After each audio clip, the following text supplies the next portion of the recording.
terms of sea fishing, Gravesend is probably best known for the Ship and Lobster stretch. However, there are also town stretches with public access which are worth fishing.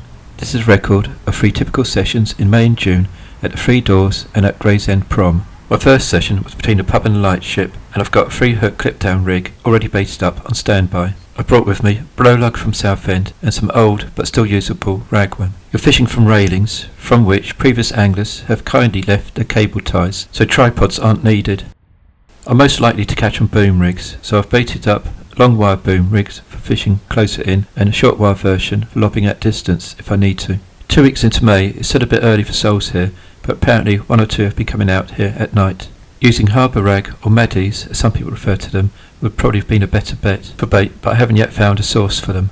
I'm using Google Earth for locational details, first highlighting the venues on the north side and the south side of the Thames, before zooming in on Gravesend. On the opposite side of the river, you've got the Tilbury stretches. On the Kent side, you've got B&Q, Three Daws, the Prom, and then Ship and Lobster, with a stretch that extends from Denton Wharf towards Shorn Fort. If interested, I have a video on the details of fishing there, with a link to that in the top right hand corner and in the description below this video. I'll cover the B&Q stretch some other time, so here I'm just focusing on the area between Gravesend Sailing Club and the town pier. A turn off from Canal Road gives free parking for the Prom, and I've identified the mark I've fished for this video. Between the Prom and the Three Daws, you've got the Port of London Authority buildings, with the next access points for fishing being at Borley Bay and at the Three Daws pub. The ferry service to Tilbury runs from the pontoon. Car park at Cricket Lane is being built on at the moment, restricting parking options for the 2 marks I've fished here. My first rod's gone out with a gentle lob to my left, and the second one, with a short wire boom rig, is going a little bit further out but to my right. However, I'm still walking to my left to cast, since there's a tree with an overhanging branch behind me, which at the moment is quite pleasant since it gives a little bit of shade, but it's potentially in the way for casting.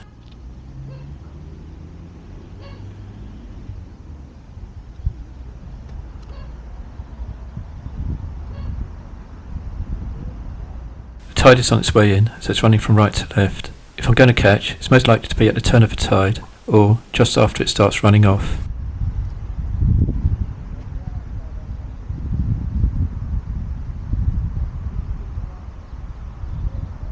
The Red Lightship is an art centre and appropriately named LV21. Lovies were playing around on it all day, putting up and photographing their flag and various forms of banners.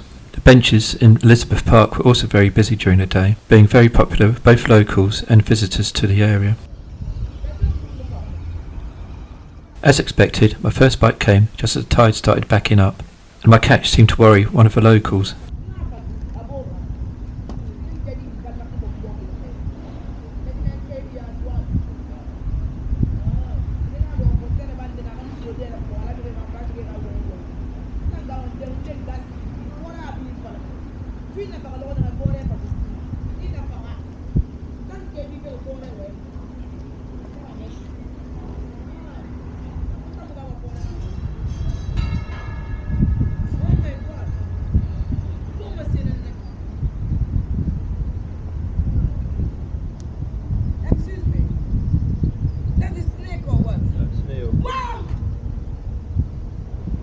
No, it's not a snake, but I did have some problems trying to remove the line from around it before I could put it back, and that could be a problem for eels. Sometimes they'll bite you off if you don't bring them in straight away. Other times they might wrap themselves right around the line and snap that off.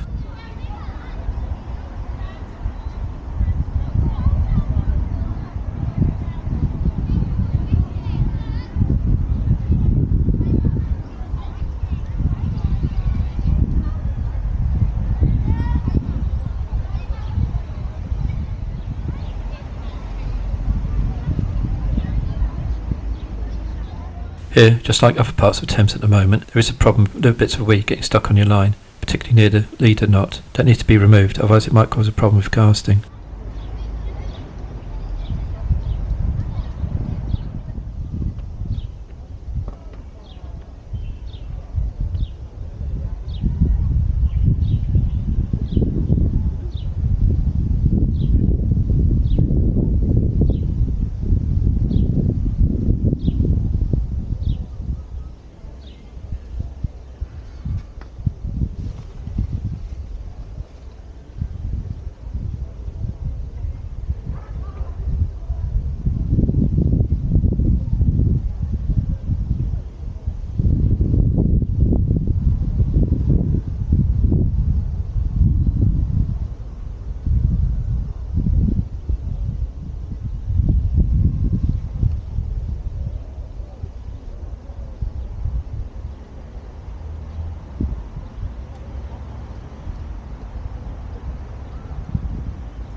First sign of mitten crabs. The top hook length on this boom rig has been snipped off. Fortunately, I've got plenty tied up or ready to replace it. Since it's not too snaggy here, I'm using a size 3 Nordic bend hook on 8 pound fluorocarbon, and the hook length is about 5 inches in length.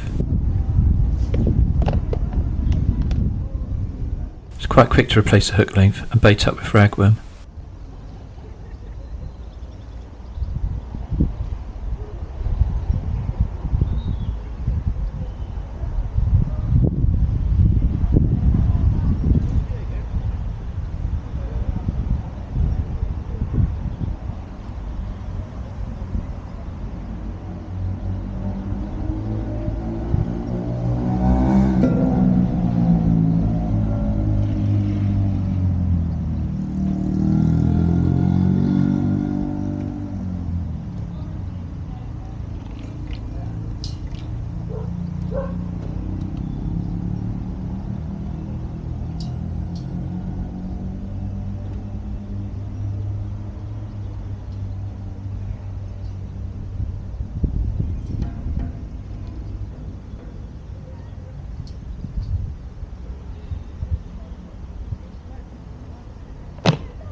Just had a little knock, and that leads on to my second bite of the day. I strike, and I think I'm into something.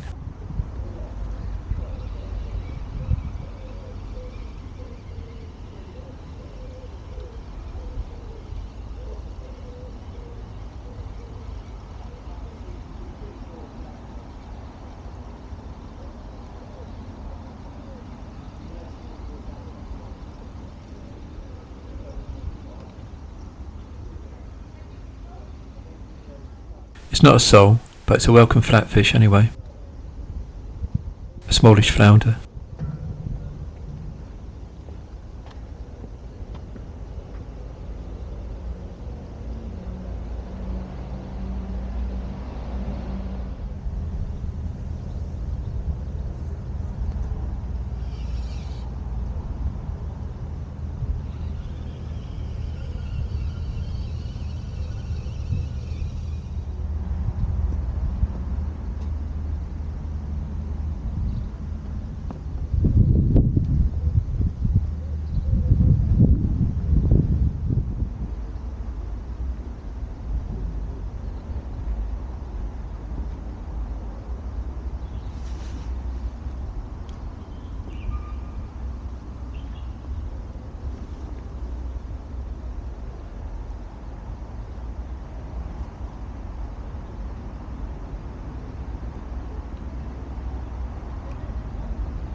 Tide's now ebbing, and I've moved my kit round a little bit.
I'll get one more bite, dropping a boom rig short.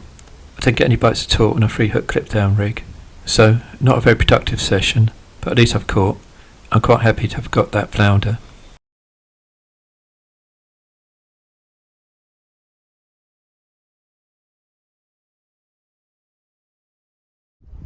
Two weeks later, and I decided to give a prom a go. I've chosen to fish the sailing club end, as it's a distinct channel which comes out from the marina, so I've got the option of casting straight out in front of me into what I might think is deeper water, or going into that channel, which might hold some bass, and possibly eels. I'll settle for catching anything, but I'm not really after those two species. I'm more interested in catching flatfish.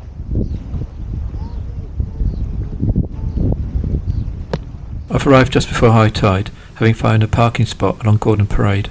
My rig's bait and approach is pretty much the same as last time, but with that option of being able to fish into that channel. So that's how I started out. The rig on my right hand rod is in that channel, but the other one has been cast straight out in front of me.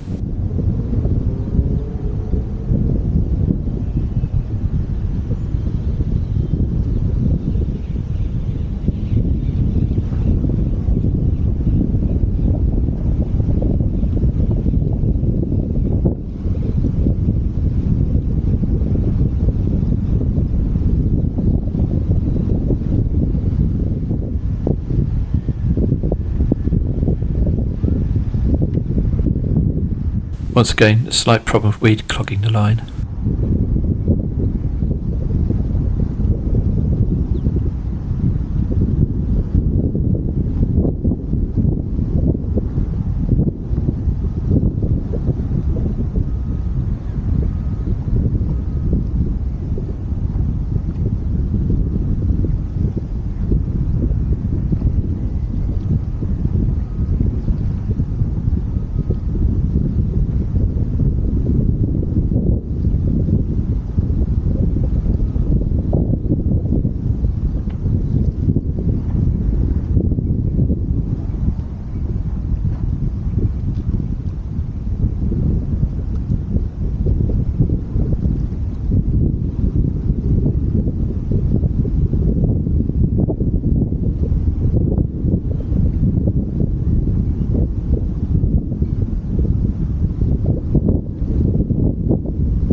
Looks like I'm settling down to another slow session, with not a lot happening, but then I do get a bite.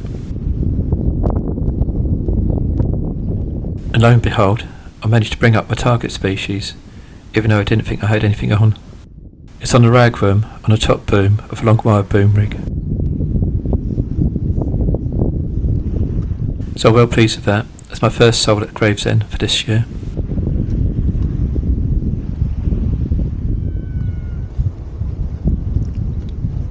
So, rebaiting my rig. I'm having to put small lugworm on all 3 hook lengths now, since I've run out of ragworm. I should really have brought a lot more ragworm with me, since I'm quite sure that the soles prefer that.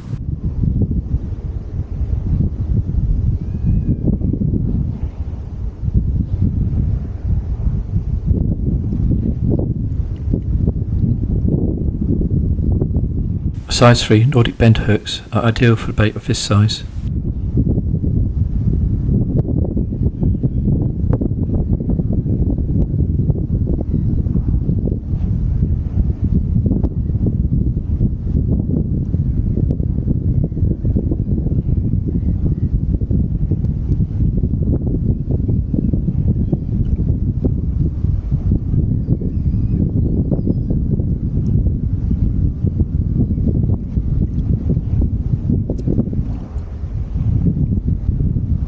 At times, small lugworm and bits of ragworm of this size do perform pretty well, but I do prefer to use ragworm if I can.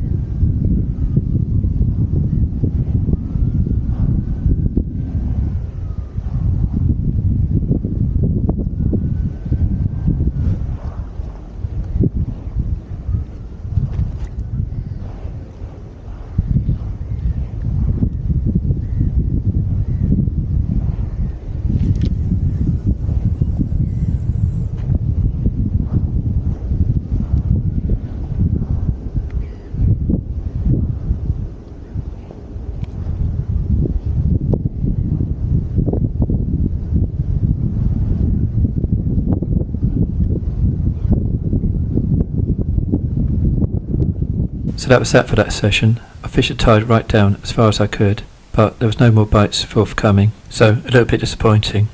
The sole was caught at range, and I didn't have any indications at all in that channel.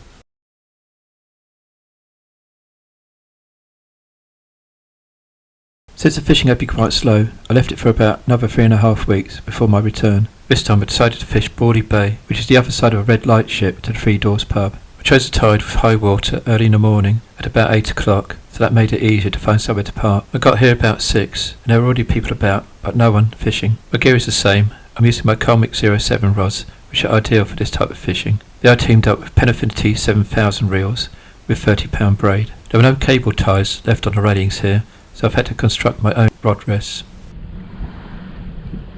I'm using the same boom rigs as before, and not bothering with a 3-hook clip-down rig. To begin with, I won't be casting into the bay, but I'll be casting straight out in front of me as far as I can. A little bit later on, particularly when the tide is ebbing, I might then cast a bit shorter on the edge of the bay as the tide is rushing through, and that might have to depend on the state of a floating weed. That hadn't been too bad on previous occasions, but you never know what it's going to be like.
not very warm and conditions are dull, but at least it's not raining and there's no wind.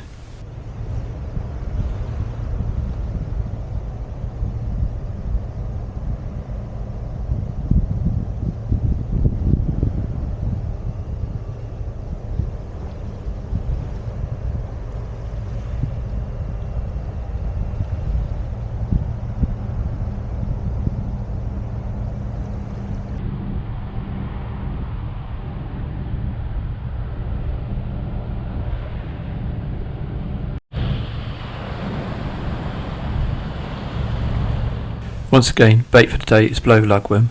Dug myself from Southend, but I've also got ragworm, although it's not in great shape.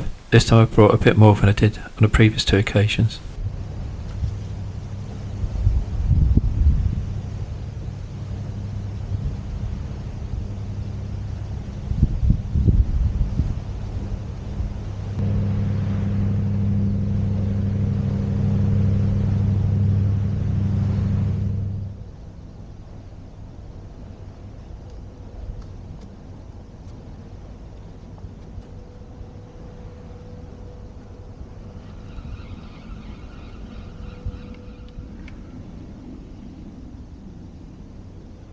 There's a little bit of floating weed that I'm hooking into, and other bits of floating rubbish. However, there are plenty of bins about, so the pieces of plastic that you do catch can quite easily be disposed of.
That hook length's gone, so it's probably mitten crab.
No bites at distance yet, so this cast is a bit shorter.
It's approaching high tide, and the wind's now picked up a bit.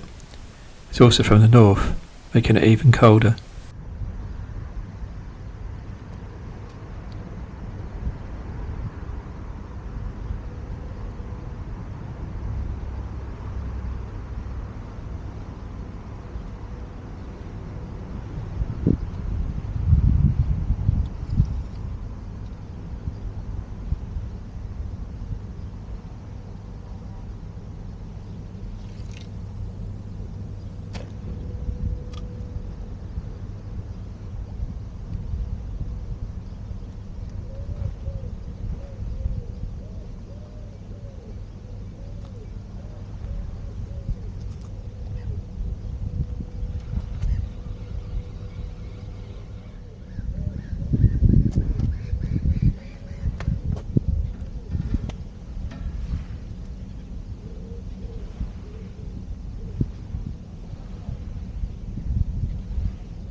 Tidal run on the flood is slackening off a bit now, so I am able to drag my rigs to try and induce a bite.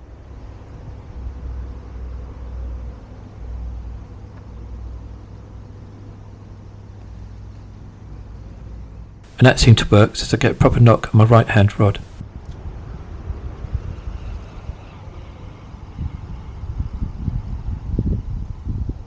It feels like I've hooked into something quite decent.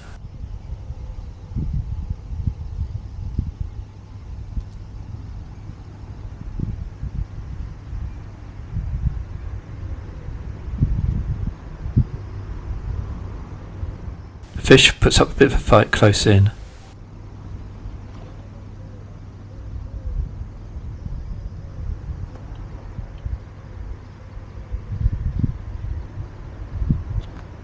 And I'm very pleased to see that it's a sole of decent size.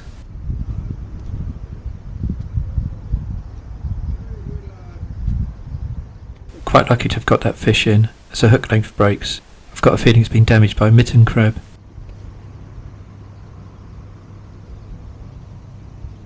One of the locals, who's also an angler and chatted to me earlier, comes over to have a look. Yeah, that's a nice size. Yeah, it is, yeah. That's just pound size for you. Yeah, yeah. Oh, that's for your teeth, isn't it? Brilliant, yeah. Yeah, good. One bite. Well, that's a good centre, isn't it? I know, yeah. Unfortunately for the fish, it won't be going back. It is one of those that I'll be keeping. A sod of this size is incredibly good eating.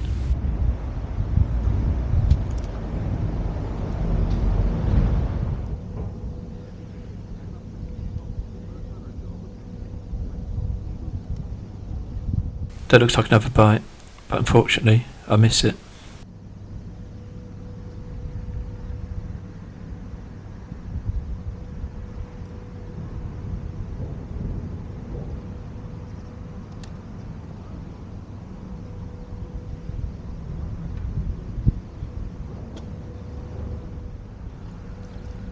It's now right at the top of the tide and on the turn.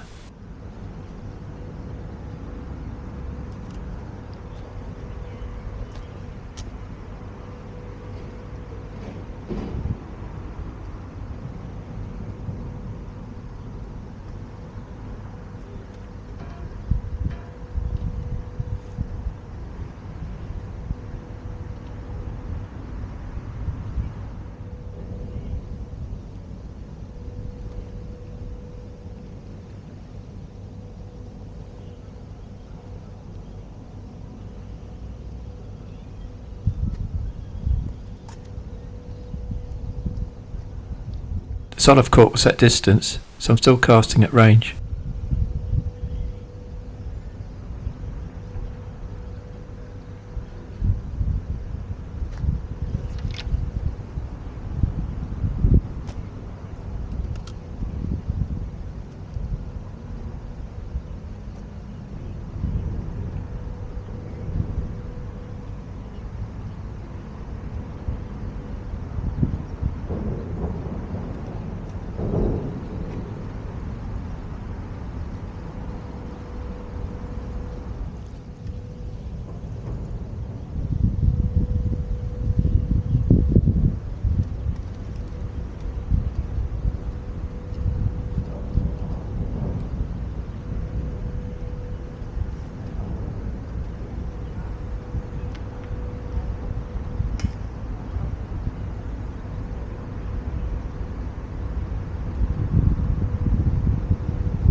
At last, that looks like another indication.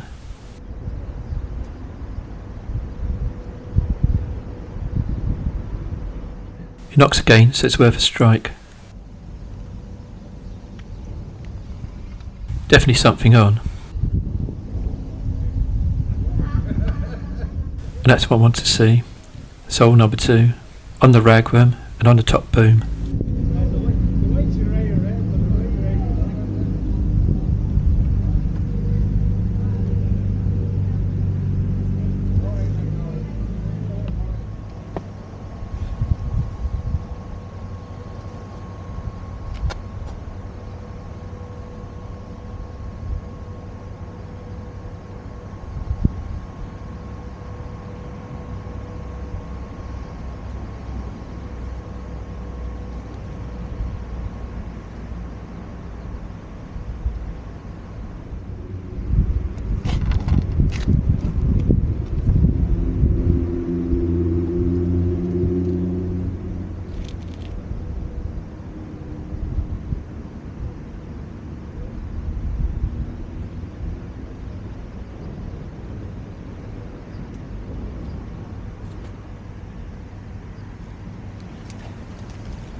I fished the tide right down until the mud started showing in front of the lightship. However, it didn't produce any more bites. Although it's another very slow session and I've only had 3 bites, I can't complain since I hit 2 of those and they happen to be soles. It is still early in the season, and from my experience of the Thames, it does tend to pick up from July. So I do think that these 3 sessions were fairly typical for this time of the year. So you do have to make the most of what you get and make sure you do spot your bites and hit them.